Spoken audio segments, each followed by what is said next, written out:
Welcome to Principles of Management. This lecture will be looking at Chapter 3, Motivation.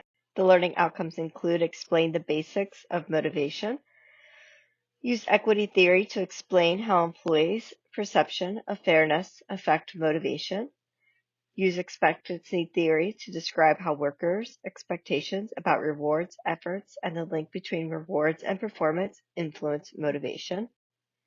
Explain how reinforcement theory works, including how it can be used to motivate. Describe the components of goal-setting theory, including how managers can use them to motivate workers. And discuss how the entire motivation model can be used to motivate workers. Motivation is a set of forces that initiates, directs, and makes people persistent in their efforts to accomplish a goal. Initiation of efforts is the choice that people make about how much effort to put forth in their jobs. Direction of effort is the choice that people make in deciding where to put forth effort in their jobs. Persistence of efforts is the choice that people make about how long they will put forth effort in their jobs before reducing or eliminating those efforts. Motivation is just one of the three primary determinants of job performance. Job performance equals motivation times ability times situational constraints. Needs are the physical and psychological requirements that must be met to ensure survival and well-being. Maslow's hierarchy of needs suggests that people are motivated by physiological, includes food and water, safety, both physical and economic, belongingness, including friendships, love, and social interaction, esteem, including achievement and recognition, and self-actualization, which is realizing one's full potential. Adler's ERG's theory collapses Maslow's 5 needs into 3: existence, which includes safety and physiological needs; readiness, which includes belongingness; growth, which includes esteem and self-actualization. Mickelin's learned needs theory suggests that people are motivated by the need for affiliation, to be liked and accepted, and the need for achievement, which is to accomplish challenging goals, or the need of power, which is to influence others. Studies indicate there are 2 basic kinds of need categories.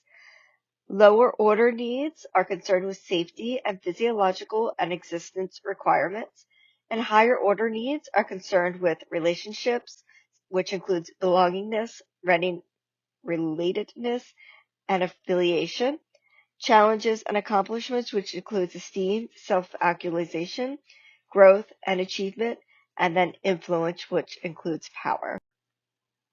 Extrinsic rewards are tangible and visible to others and are given to employees contingent on the performance of specific tasks or behaviors. Intrinsic rewards are the natural rewards associated with performing a task or activity for its own sake. Surveys suggest both extrinsic and intrinsic rewards are important, and that employees' preferences for either intrinsic or extrinsic rewards are relatively stable. Motivating with basic needs includes start by asking people what the needs are, satisfy low-order needs first, expect people's needs to change. As needs change and lower-order needs are satisfied, create opportunities for employees to satisfy higher-order needs. Equity theory says that people will be motivated at work when they perceive that they are being treated fairly.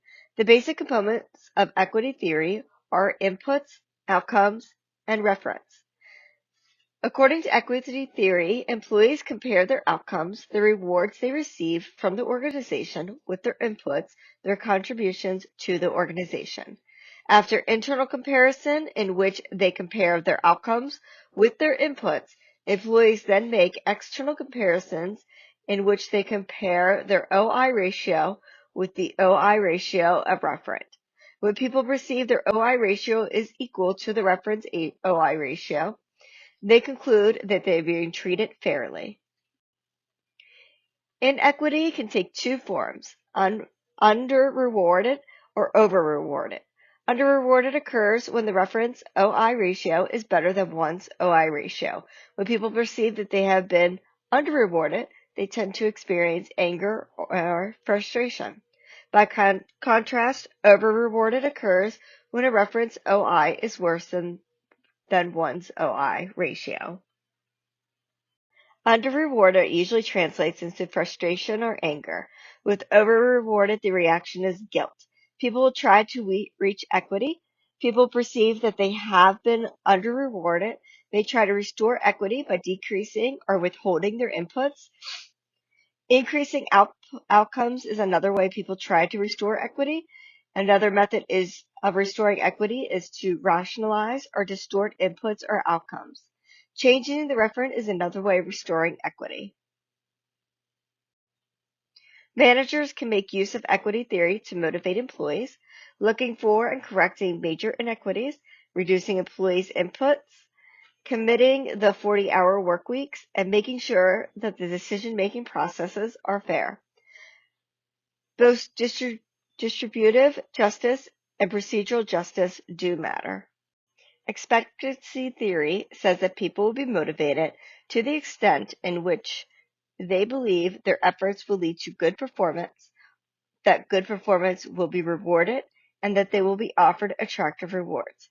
Expectancy theory holds that three factors affect the conscious choice people make about their motivation: valence, expectancy, and instrumentality. Expectancy theory holds that for people to be highly motivated, all three variables must be high. Motivation equals valence, expectancy, and instrumentality. Valence is the attractiveness or desirability of a reward or outcome. Expectancy is the perceived relationship between the effort and the performance. Instrumentality is the perceived relationships between performance and rewards. Valence and instrumentality combine to affect employees' willingness to put forth, while expectancy transforms intended effort into actual effort. If any one of these variables declines, overall motivation will decline as well. If rewards are attractive and linked to performance, then people are energized to take action. In other words, good performance gets them rewards that they want. Intended effort turns into actual effort when people expect that their hard work and efforts will result in good performance. After all, why work hard if that hard work is wasted? Managers can use expectancy theory to motivate employees. Practical steps to help managers motivate employees include systematically gathering information to find out what employees want from their job, taking steps to link rewards to individual performance in a way that is clear and understandable to employees. Empower employees to make decisions if managers really want them to believe that their hard work and efforts will lead to good performance. Reinforcement theory says behavior is a function of its consequences, that behaviors followed by positive consequences will occur more frequently, and that behaviors either followed by negative consequences or not followed by positive consequences will occur less frequently. Reinforcement has two parts: reinforcement contingencies, which is the cause and effect relationship between the performance and specific behavior and specific consequences, and schedule of reinforcement, which is rules that specify when behavior will be reinforced, which consequences will follow these behaviors, and the schedule by which those consequences will be delivered. Extrinsic rewards and the schedule of reinforcement used to deliver them are the primary methods for creating reinforcement contingencies in organizations. In turn, those reinforcement contingencies directly affect valence, instrumentality, and the effort. There are four kinds of reinforcement contingencies: positive reinforcement, negative reinforcement, punishment, and extinction. Positive reinforcement strengthens behavior by following behaviors with desirable consequences. Negative reinforcement strengthens behavior by withholding an unpleasant consequence when employees perform a specific behavior. Punishment weakens the behavior by following behaviors with undesirable consequences.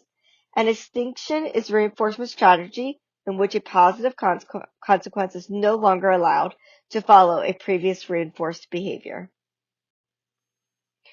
There are two categories of reinforcement schedules, continuous and intermittent.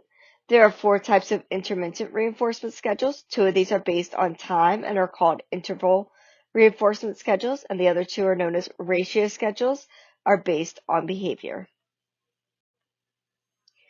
Fred Luthans said there are 5 steps to motivating workers in reinforcement theory: identify, measures, analyze, intervene, evaluate critical performance-related behaviors.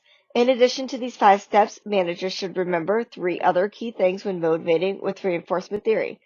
Don't reinforce wrong behavior, correctly administer punishment at the appropriate time, and choose the simplest and most effective schedule of reinforcement.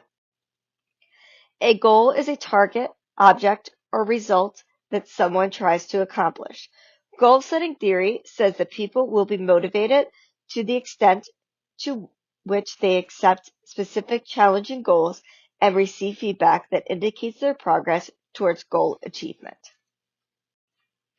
The basic components of goal-setting theory are goal specificity, goal difficulty, goal acceptance, and performance feedback. Goal specificity is the extent to which goals are detailed, exact, and ambiguous. Goal difficulty is the extent to which goal is hard or challenging to accomplish.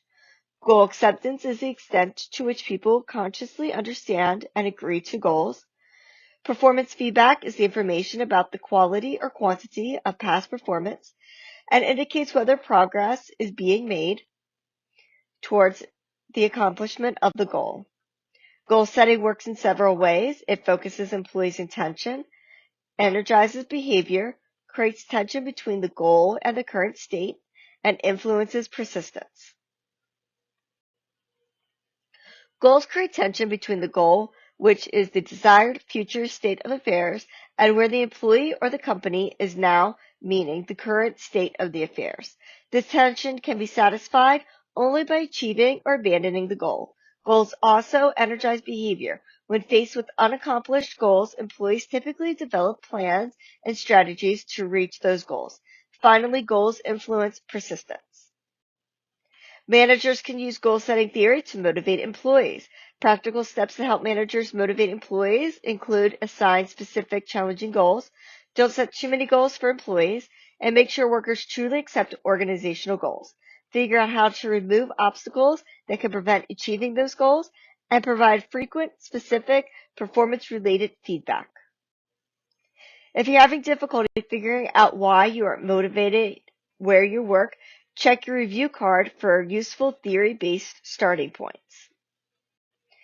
As always, thank you for taking the time to listen to this lecture. If you have any questions, please reach out to me.